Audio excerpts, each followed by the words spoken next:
Good afternoon, listeners. This is Imad Kasir on Planet FM 87.6 from your favorite show, the Mind and Muse. And dear listeners, you can catch us live on www.radio.gov.pk/live-streaming.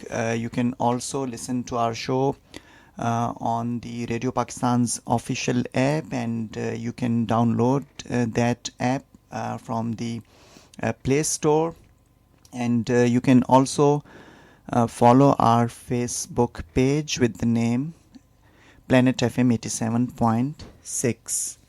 And I am your RJ Imad Kasir, and every Saturday from 12 to 2 p.m. we dive deep into the rich worlds of art, literature, mind sciences, book reviews, and we also invite esteemed guests to our studios to have discussion on these subjects.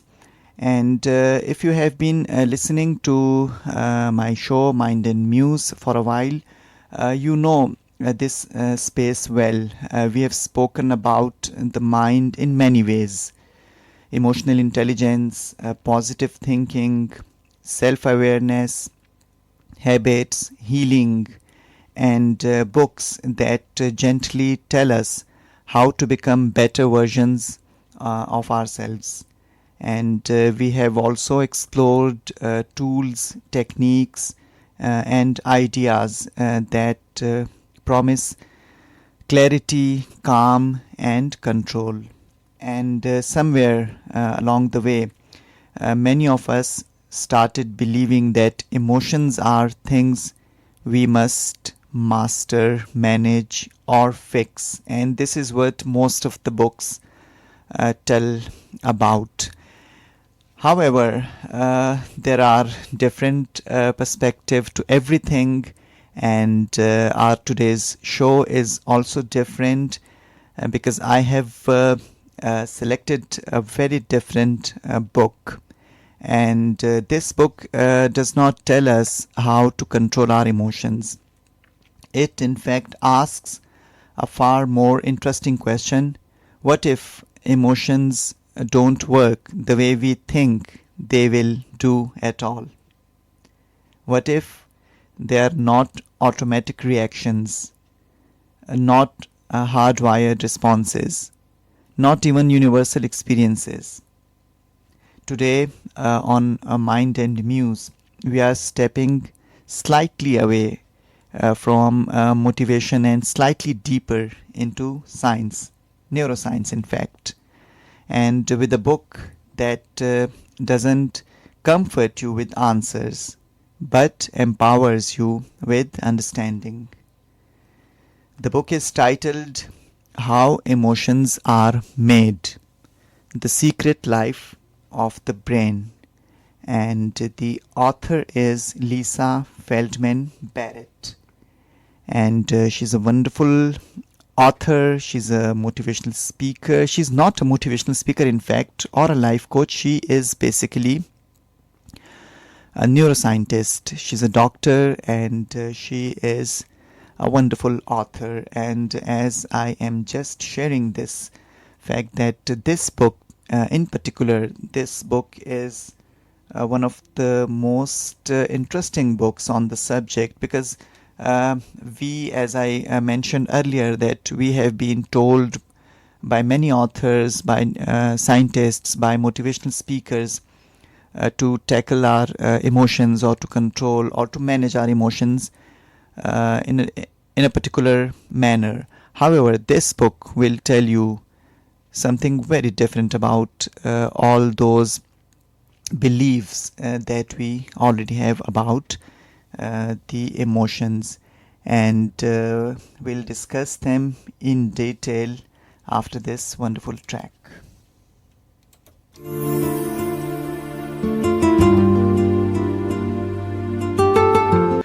Welcome back, listeners. This is Imad Kasir on Planet FM 87.6. The show is Mind and Muse, and today we are discussing a wonderful book titled How Emotions Are Made: The Secret Life of the Brain, authored by Lisa Feldman Barrett. And before this track, I was sharing that she's a professor of psychology and one of the world's leading researchers on how the brain actually works. Instead of telling us how we should feel, she spent decades studying how the brain creates meaning from the body and the world around us. Her work challenges long held beliefs in psychology and neuroscience, and in doing so, it gives us something far more powerful than advice. And when she talks about emotions, she's not asking you to suppress them or celebrate them blindly. She's inviting you to understand them. And today's book is one of those books that doesn't tell you how to fix your emotions, as I said earlier, but asks a deeper question: what if emotions were never broken to begin with? And this book, as I mentioned earlier, it's divided into various chapters, and I'll be sharing the crux of the chapters in an interesting manner, so that my listeners can they may exactly know what this book is all about. And very interestingly, she starts the book, this author, and the first thing she wants us to know is that your brain is a prediction machine. And she says that our brains are constantly predicting what's going to happen next based on past experiences. It's exactly like that if you are a chef or a cook and you know a recipe for any food, so you exactly know what you will do to cook that dish or that food, and you exactly know the recipe. So this is an example. She in fact quotes that our brains are exactly like that. They exactly know what we will do next. That is based on our past experiences. Like for instance, you hear a dog barking outside. Your brain's like, probably someone is at the door. So this is our mind's natural reflex action. So this is how we are trained. This is how we exactly know. So this is what Lisa tells us, that our brain is a predictive machine. Then she tells us that emotions aren't just reactions. They are constructions of our brain based on predictions and our past experiences. Like fear isn't just a response to danger. It's your brain making sense of sensations and context. So this is an other interesting fact that she wants us to know. The first is that our brains are prediction machines. The second is that emotions aren't just reactions.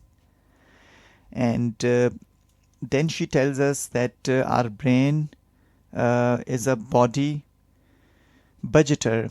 It's managing our internal state like energy and resources. So if you are stressed, your brain's predicting a need for action. And as she has coined this wonderful word, that it basically manages that budget, and which is based on your energy and resources. This is what when we talk about that budget in that what we know in that monetary terms, but this budget is more of the energy or resources related. So if we are stressed, our brain is predicting a need for action. And then she tells us in this book that emotions are guesses. Our brain makes predictions and constructs emotions based on context. like that heart racing could be excitement or fear, both. So if our heart is racing, so that can be due to excitement as well as due to fear of a roller coaster maybe, or excitement at a sports or any event which we like. So our heart starts racing. So the reaction of our body is the same. However, the emotion behind that reaction of our body could be different. And this is basically the basis of her thesis. This is the basis of this book in particular, that she wants us to know that smile is not always due to what we generally feel, that if someone is delighted, or if someone is happy, they may have a smile on their face. But she tells us in this book that it's not always the case. For instance, if someone is happy or delighted, there may not be a smile on their face, and vice versa. If someone is sad, or if someone is going through a deep grief, they may also have a smile in that particular state of mind. So this is very interesting to know, and this is how she tells us that different emotions may have a same response, or or any response we may have that could be of any different emotion. So this is how she starts this book, and then she continues to enlighten us more on it, and I'll be sharing more right after this lovely track. Welcome back, listeners. This is Imad Kasir on Planet FM 87.6. The show is Mind and Muse, and today we are discussing a wonderful book titled How Emotions Are Made: The Secret Life of the Brain, authored by Lisa Feldman Barrett. And we were discussing that she has wonderfully enlightened us that how are emotions made. And she further tells us, and let me share this with my listeners, that this is not a self-help book. It's more of a self-understanding book.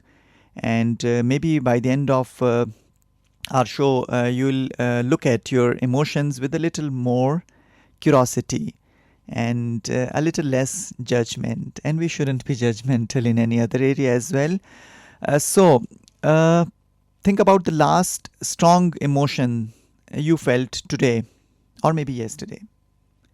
Now ask, where did it really come from? And emotions are constructions, not reflexes, as we are told that emotions are reflex actions. And why I can't control my emotions might not be true. And so in the first chapter, I shared that she enlightened us that emotions aren't that our brain is a prediction machine, and emotions aren't just reactions, and our brain basically is a body budgeter. And then in the next chapter, she enlightens us that emotions aren't universal, as I slightly discussed them. That Lisa Feldman tells us that Lisa Feldman says that emotions like happiness or anger aren't fixed responses. They vary across cultures. Like in some cultures, smiling a lot can be seen as insincere. So, and then she tells us that your brain predicts and categorizes. It uses past experiences to make sense of sensations. Like seeing a snake might trigger fear if you have had a scary experience with snakes before, and usually it is like that. But for those who like to have these snakes as pets, so their reaction would be entirely different. And concepts, then she tells us that concepts shape emotions. Your brain uses concepts like sadness or joy to make sense of bodily sensations. Uh, feeling low energy might be sadness in one context, but relaxation in another. So this example, dear listeners, is really interesting, and I would like to repeat it. That, for instance, if you are feeling low or low energy, so that can be, termed as sadness, or at the same time, we can also say that it's relaxation. So the bodily reaction is the same, but behind that reaction, uh, there could be different emotions. And then emotions are actions, not just feelings. They're like, recipes your brain cooks up based on situation and past experiences, as I mentioned earlier. Uh, like uh, uh, your mind, your brain, in fact, already knows, and it has an inventory, it has a large library, and it has got all the folders and books and relevant sections, and the any kind of experience you are going to face, your mind, your brain, in fact, that already predicts, and once it predicts, then it reacts in that manner, so which is in line with that particular experience of your library. So that library can be of and that database that your brain has, that can be different for different people, for different cultures, and it vary across persons, across cultures. So this is really interesting to know. And culture, as I'm just sharing, that culture and context matter. Same situation, different emotions based on where you are. Like public displays of emotions are normal in some cultures, but they may be considered awkward in another culture, or in another society or country. And as I mentioned earlier, that your brain is predicting all the time, making sense of the world based on your past experience. Like if you usually eat spicy food, your brain predicts yum. If not, it might predict danger.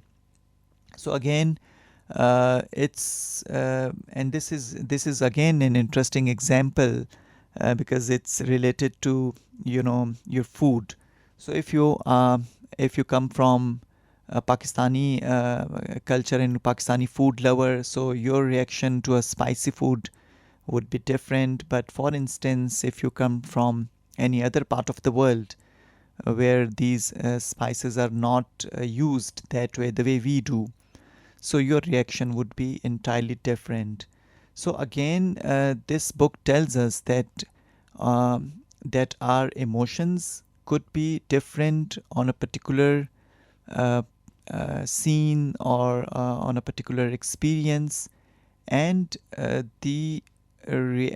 as I mentioned earlier, that for instance, a smiley face or a sad face, uh, dear listeners, a sad face we usually see, and we have these emojis and smileys. We know that someone with a sad face has a typical, that they have a typical face. But this book tells us that it's not always the case. Someone with that specific sad, that typical trademark sad face, it's not always the case that they'll be sad. They may be happy, or they may be relaxed, or they may be thinking, or they may be in some deep thinking process. They may also have that expression on their face.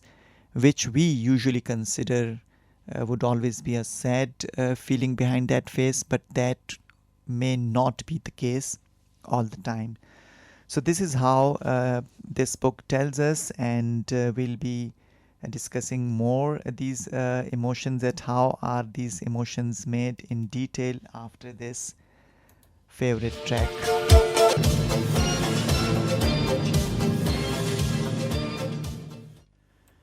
Welcome back, listeners. This is Imad Kasir on Planet FM 87.6. The show is Mind and Muse, and we are discussing a wonderful book by Lisa Feldman Barrett. The book is titled How Emotions Are Made.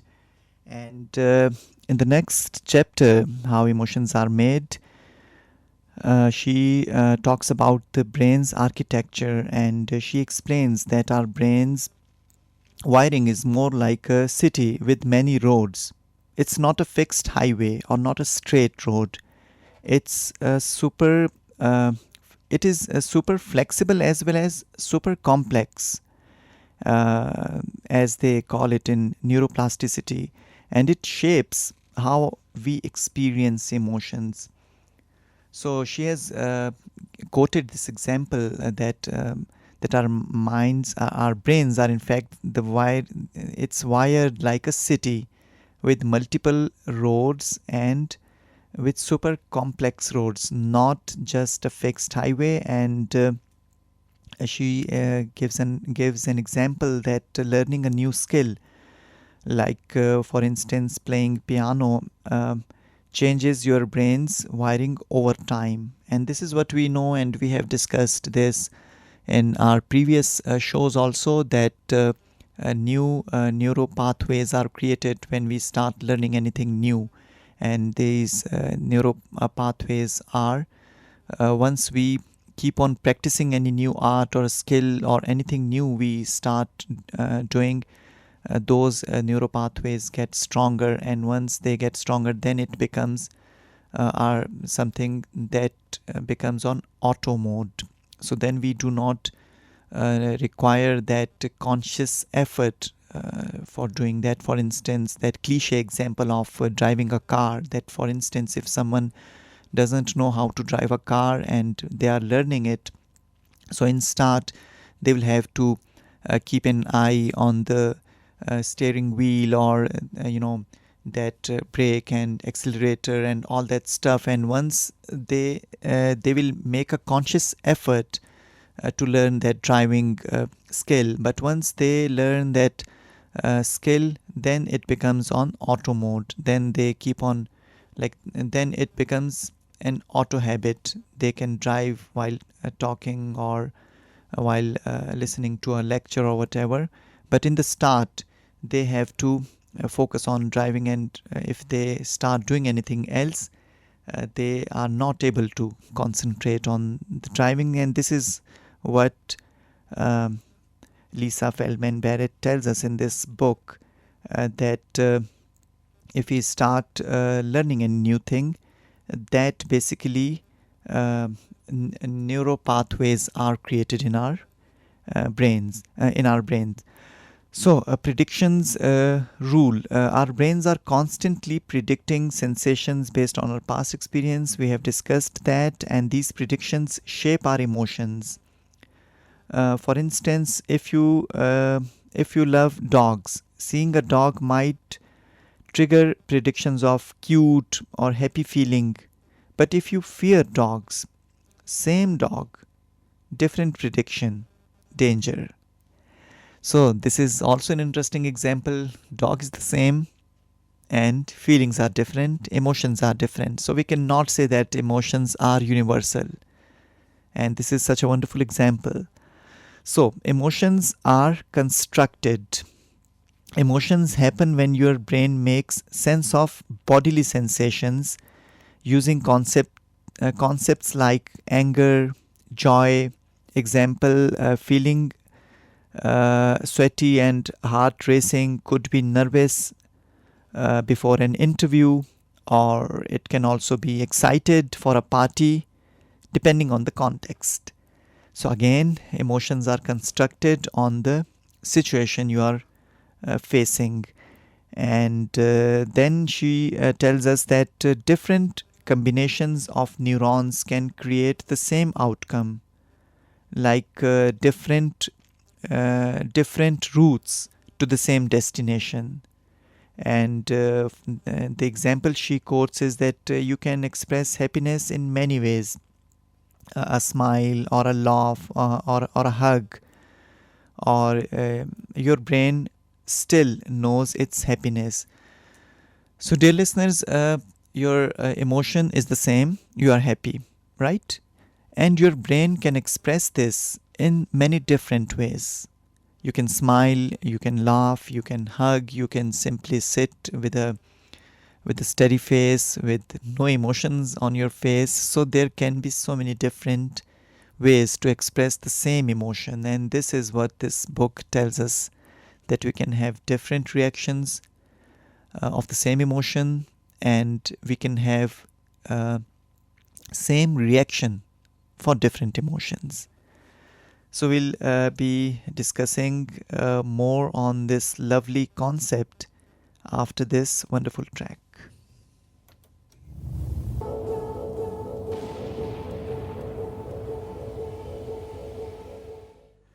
Welcome back, listeners. This is Imad Kasir on Planet FM 87.6. The show is Mind and Muse, and we are discussing a wonderful book titled How Emotions Are Made.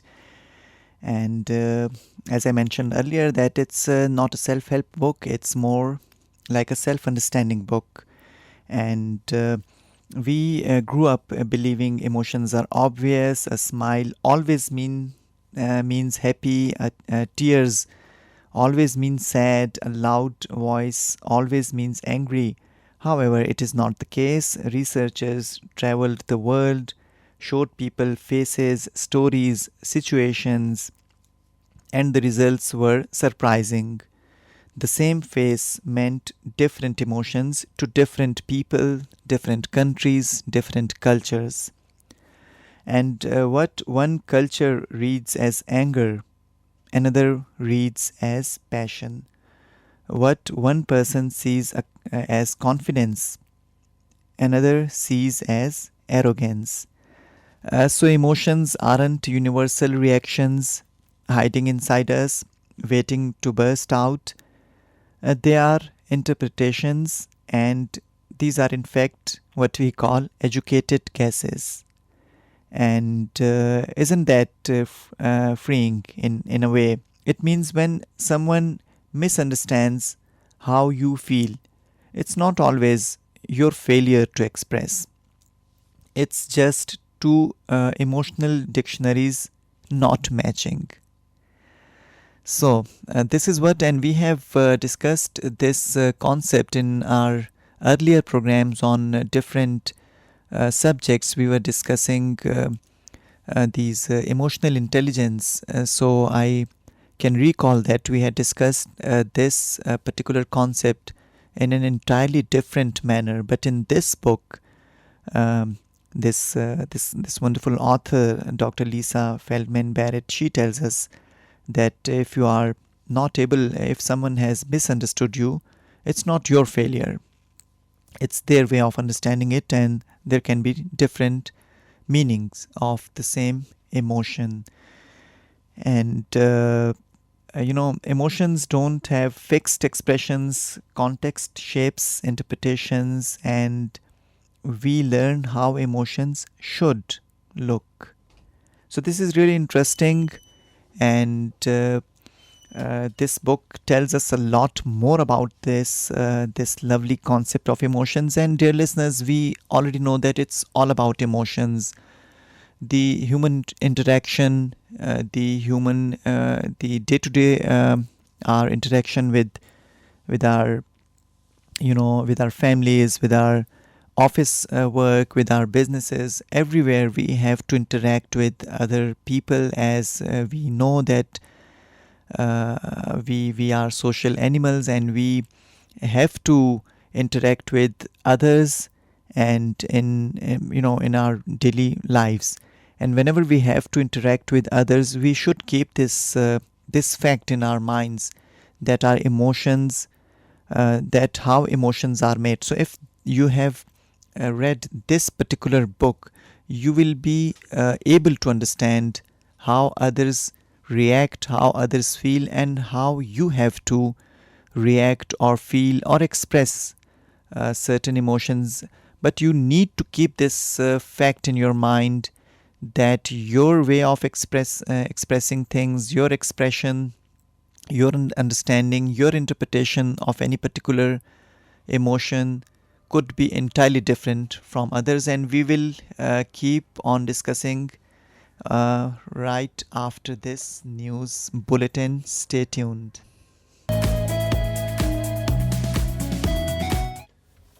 Welcome back, listeners. This is Imad Kasir on Planet FM 87.6. The show is Mind and Muse, and we are discussing a wonderful book titled How Emotions Are Made, The Secret Life of the Brain, authored by Dr. Lisa Feldman Barrett. And before the break, we discussed different perspective regarding emotions, and this researcher, this neuroscientist, this wonderful author, she further enlightens us that the cost, she tells us something about the cost of efficiency, and it's an interesting concept. She enlightens us that our brains are wired to be efficient, predicting what will happen next based on our past experiences, and this can lead to prediction errors also when reality does not match. For instance, you expect a friend to text back quickly based on past behavior, but they don't. So then you don't get the reaction your brain was predicting, and that makes an error. So that she calls it that prediction error, and this is a cost of efficiency. And she further enlightens us that when reality doesn't match predictions, our brain updates or confirms concepts. For instance, that in the same example, that when your friend didn't text back, maybe they are busy. Update concept of friend's behavior. So this is very interesting that our brains automatically starts, updating those concepts that we already have. So it's a super complex machine. We already know that our brains are super complex and complicated machines, and they keep on updating it, and they keep on updating all the softwares installed therein, and we all know. And with this, in the era we are living in, this artificial intelligence, and we all know that all these algorithms and all the software those are installed there, they keep on updating themselves, and all the database that is increasing in the real time. So every time we give a prompt, every time we ask anything from the artificial intelligence, all those responses, all those questions and answers, they are stored in that massive databases. So this is exactly the case with our brains also, and they keep on updating themselves. And so the friend did not text back, and we and our brains, they instantly updated the concept of friend's behavior, and that maybe they are busy. And then further she tells us that emotions adjust predictions. Emotions help adjust predictions. For instance, surprise a big prediction error makes you pay more attention. For example, you hear a loud bang, surprise, focus on figuring out what happened. So this is how our um emotions, they adjust predictions also. And affect is fundamental. Affect is basically the basic or fundamental feelings of good, bad, high, low energy. It's like a barometer for what's happening. Example she quoted is that feeling good plus high energy is equal to excited for a party, and feeling bad plus low energy is equal to anxious about a test. So these are our usual or fundamental effects, and these are effects. These are there always, and affect influences everything. It shapes what we notice, how we think, and how we take decisions. For instance, bad mood might make you more critical of others, and good mood might make you more generous. So this is a common example. We exactly know that if someone is in a bad mood, like we come across such examples and such experiences almost in every day in our daily lives, that in a workplace, for instance, if our uh, you know if someone at our workplace, they are not feeling well, or if they are getting more critical, so we instantly ask them that they might not be having a good day, a good start, or and if we figure out, most of the times it is the case.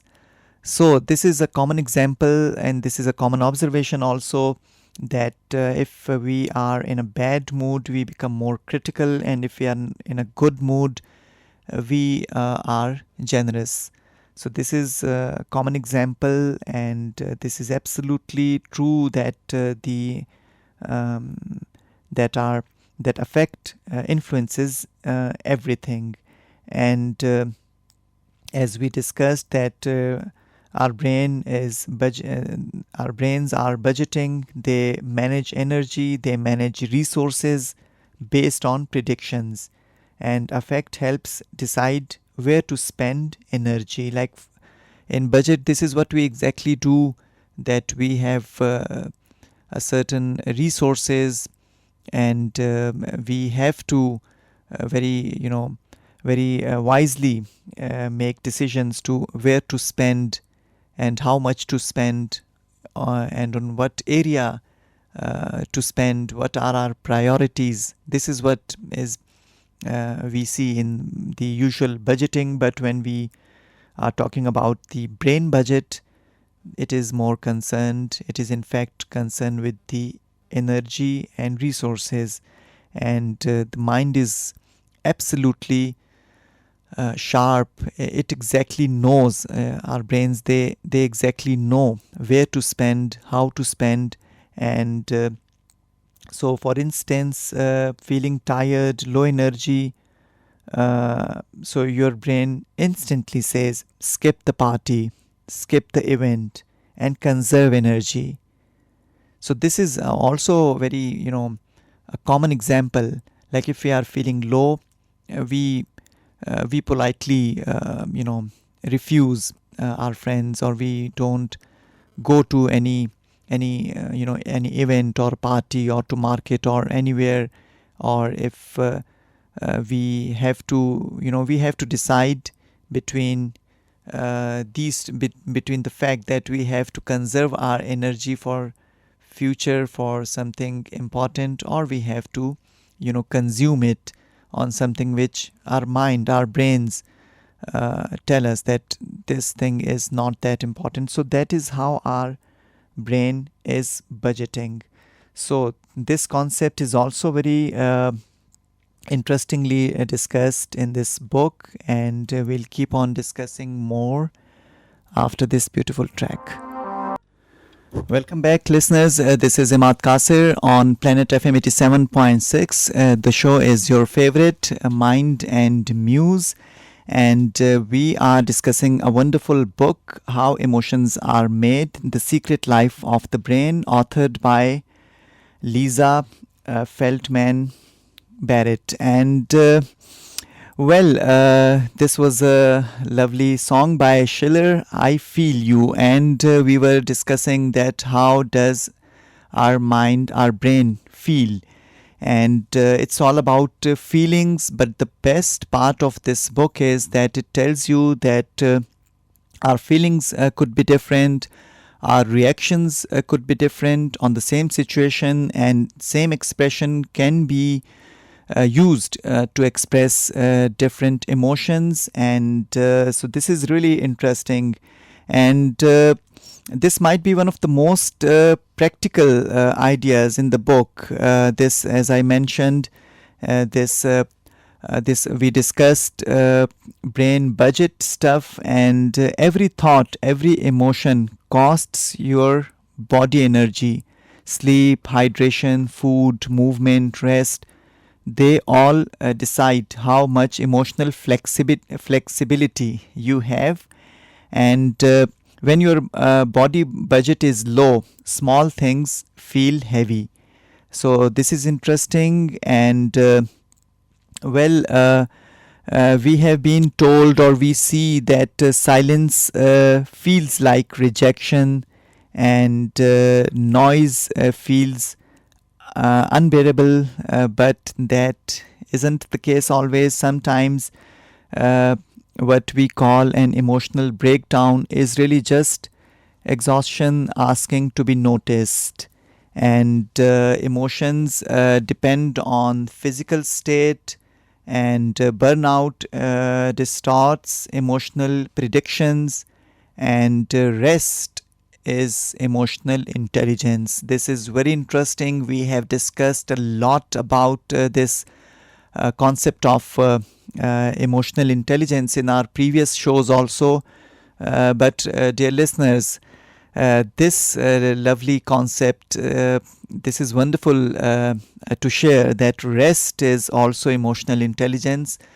Your brain tells you when to take rest, when to pause, when to stop, when to take rest, when to take care of the energy, when to take care of the resources you already have.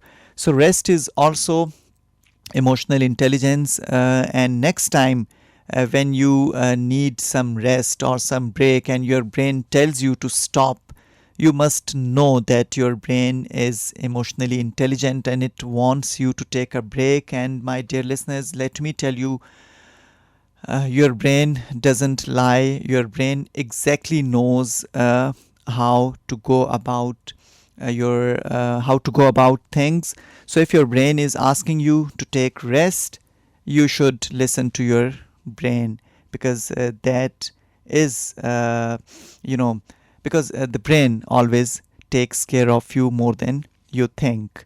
So this author, Lisa Feldman Barrett, she further tells us in this book that she tells us about concepts and categories, and that our brains use concepts like, for instance, anger, to make sense of the world. These concepts shape what we experience. For instance, we discussed an example of a dog. Seeing a dog versus, seeing a big dog versus a skinny dog. Concept of dog adjusts expectations. So as I mentioned earlier, that if you are a pet lover, so your reaction would be different to see a dog or a snake. But if you are not a pet lover, and such things are not that you don't take them that pleasantly, so your reaction would be different. Then she tells us that emotions are conceptual. Emotions like anger or happiness are categories we learn. Different instances, like different dogs, for instance, get grouped under these concepts. And Examples are like anger might mean yelling in one situation, silent treatment in another. Your brain groups these as anger. So, again, listeners, as we have been discussing this concept in our today's show, that we have different reactions uh, on the same emotion, and then concepts are flexible. They adjust based on context and experience. For instance, loving your hot coffee in winter. You know, you love coffee hot in winter but iced in summer. So concept of loving coffee adapts, and as we discussed, that our brains are super intelligent, that uh, they keep on adjusting themselves. They keep on adjusting those concepts also, which they build over time. And emotion concepts vary. This also is the main core of this book, that across cultures and people, what's considered polite in one culture might be weird in another. So, for instance, direct eye contact. We may see it as respect in some cultures, but maybe it's a disrespect in other cultures. And uh, in body language, or in when we talk about these things, this or if you are having an interview, so they say that making an eye contact shows your confidence, but at the same time, in in some cultures it might not be taken that way.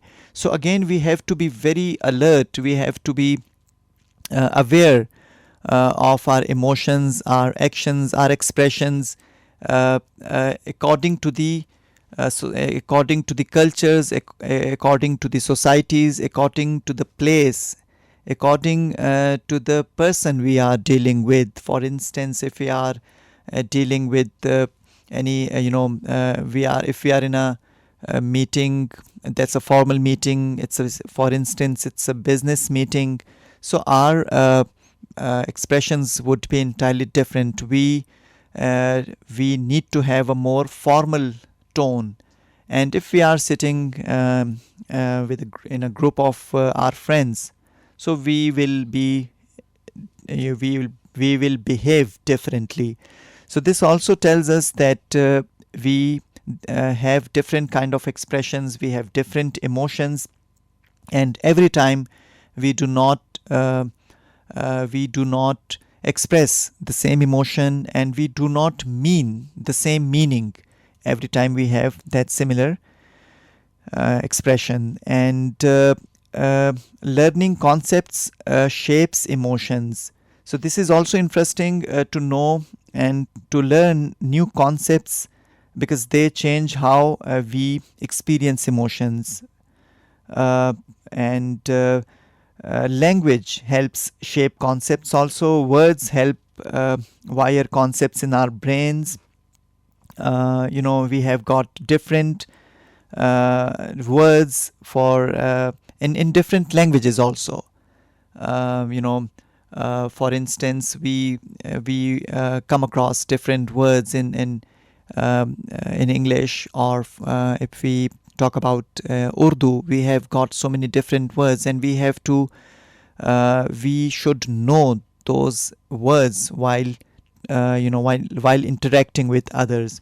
For instance, there are so many words which we can, with a slight change in their meaning, the entire scenario changes. And for instance, the word ego. Ego, if we talk about in pure psychology, that ego, Sigmund Freud discussed ego and superego and id. That's an entirely different. They contain different meanings when we discuss pure psychology. But in our common language, ego has got a different meaning, and we recently discussed in our show a book called "Ego is the Enemy." Their ego has got a different meaning.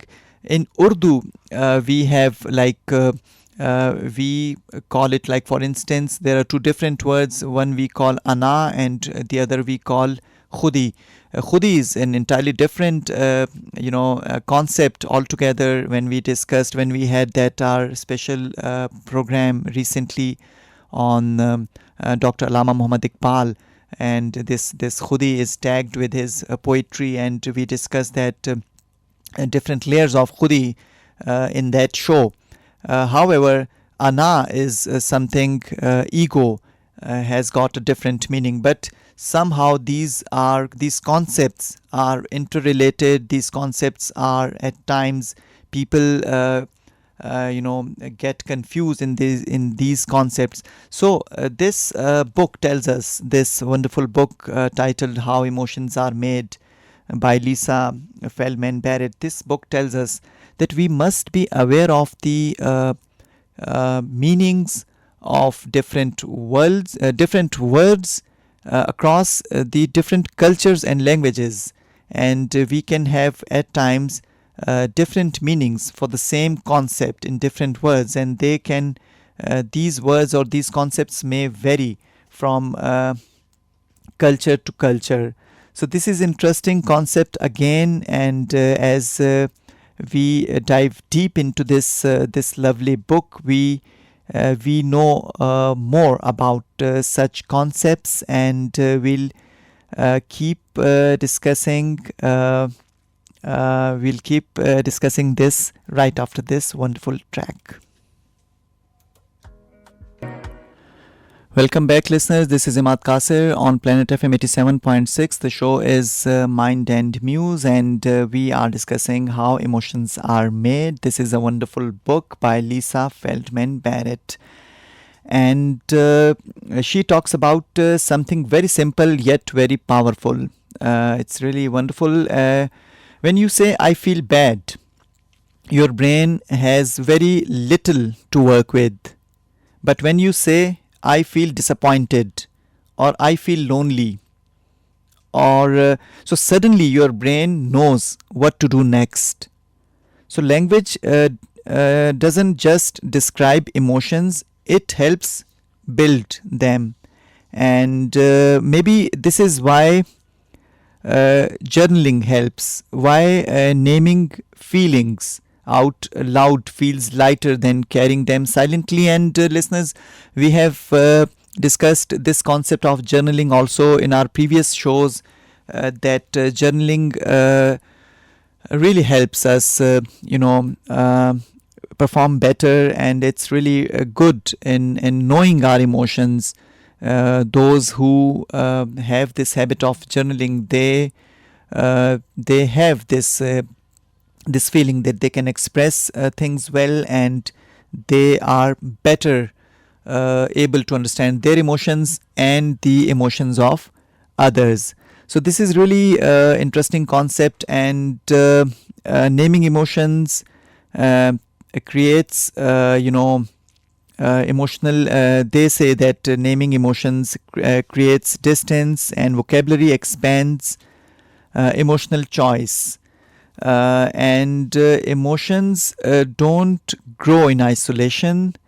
We are taught which emotions are acceptable, and who can be angry, who must stay calm, who can cry, who should stay strong.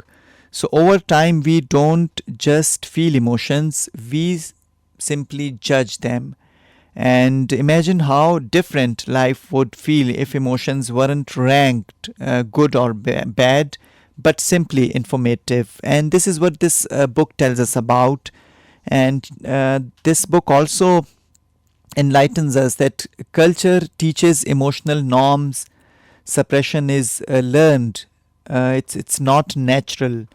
And awareness allows unlearning. And this concept of unlearning, this is also very crucial. When we have to learn any new concept, when we need to know any new concept, as in the intro, in today's show, in my intro, as I discussed, that today our show will be a bit different because this book is an entirely different book when we talk about emotions. So, in that way, this concept of unlearning, this is also very important, because if we don't unlearn, we are stick to what we already know, and if we are stick to what we already know, we won't be able to learn new things. So to learn new things, this concept of unlearning, and dear listeners, this unlearning does not mean that what you already know would be erased from your memory. This is not the case. Unlearning is when you allow new concepts and new theories, new thinking. You allow it to just simply get placed therein, and then your brain, as I quoted an example of a library in your brain. So if this is exactly like that, you create a new section, or a new a new shelf for new kind of books. So this unlearning is kind of we can simply take it that way.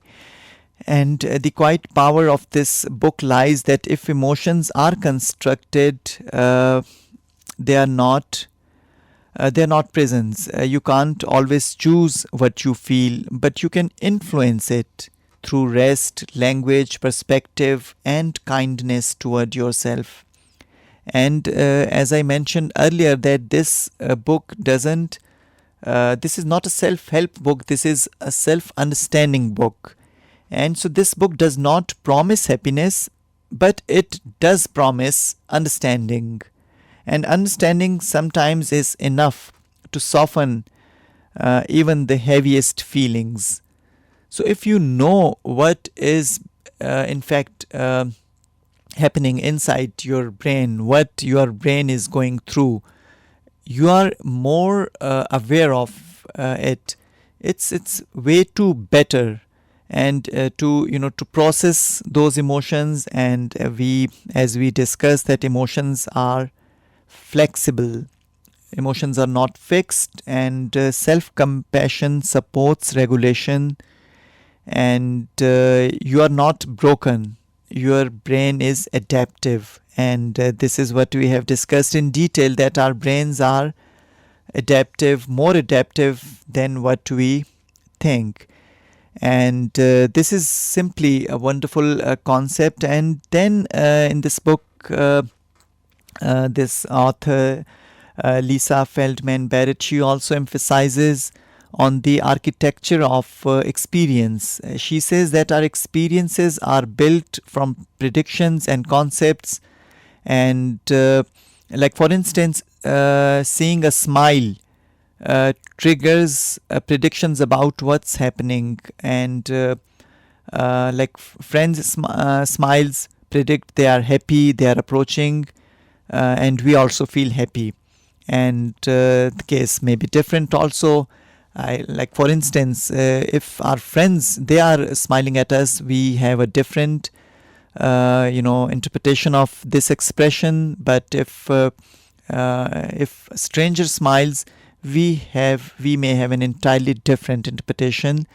And this is what this book tells us. And emotions influence perceptions. Emotions shape what we notice and how we interpret things. For example, feeling anxious. When we are feeling anxious, we notice threats, and like a weird noise. Feeling happy, we notice good stuff like flowers. Again, what we are feeling, our mind exactly predicts, and our brains, they show us what we are feeling. We see exactly what we are feeling. And predictions are embodied, and bodily sensations like heart rate or posture influence predictions and emotions. And for instance, slowing, if we breathe slowly, it predicts calmness, and we feel calmer when we start breathing slow. And concepts are like mental fingers, they grab and shape sensory information into meaningful experiences. And for instance, concept of an event, of a party, of a birthday party shapes how you experience music, people, food, etc. And emotions are uh, emotions are not reactions. This is a very powerful concept, that emotions are not always reactions. And our brains, they prescribe actions based on predictions. We keep on reading this fight or flight when angry. And example is that fear might mean running away or freezing depending on predictions. Again, our minds, our brains, they work on predictions. And the most interesting concept, as we discussed, that our brain is budgeting energy. So this is very interesting. And dear listeners, it is thought that intelligent people, they have they have trouble in managing their emotions, or they face more problems than the others. So this book basically tells all those intelligent listeners listening to this show, that this is the book which tells you that it's more important to understand your emotions to perform better in any of the areas of your lives. And as we wrap up today, I just want to share with you that your emotions are not your enemies. They are stories your brain is telling, trying to keep you safe. And most of all, that you need to be kind to the mind that creates them. And we discussed some wonderful concepts in this book by Lisa Feldman Barrett. And let me just quickly, tell you all that what we just discussed today, that emotions are constructed, not triggered. Our brains, they make sense of bodily sensations using concepts like joy or anger. And then we discussed that concepts shape our experiences. Learning and context influence how we feel and perceive emotions. And predictions drive emotions. Our brains predicts what's next based on our past experiences. And affect influences decisions. Good, bad feelings shape what you notice and choices you make. So your choices are always driven by your past experiences. And you can shape emotions. This is very interesting and very vital to know, that you can shape your emotions by understanding how they work. You can influence your emotional world, and this is the best way to be emotionally intelligent. And as I shared in my intro, that we will discuss something different. So in this book, we have tried to see emotions with a different lens, with a different mindset, with a different from a different angle. And dear listeners, this is how we increase our knowledge. And once we start seeing the same things with a different perspective, this in fact enhances our learning. And next time when we come across any particular emotion, or next time when we have to label an emotion, be it our own emotion, be it someone else's emotion, we will be in a better position to label it. And we've unpacked the key ideas from this wonderful book, how emotions are made. And the bottom line is that we have way more control over our emotions than we think. By understanding how they work, we can shape them. And in this journey, in this today's show, we need to be genuinely thankful to this author, Dr. Lisa Feldman Barrett, as she has enlightened us. Uh, she's enlightened us how beautifully on a different way to look at our emotions, as we have been told in a particular way that every time a same expression or any particular emotion may have the same meaning across cultures, across societies, across countries. But she tells us that it's not always the case. The same emotion may have different meanings, and behind every emotion there can be a different expression, and behind the same expression there can be different emotions also, because a smiling face may not always be a happy from inside, and vice versa. A sad person may also smile. So with this, we come to the end of this today's show. I hope you people have enjoyed it, and this is me, Imad Kasir, on Planet FM 87.6, signing off until next time. Allah Hafiz.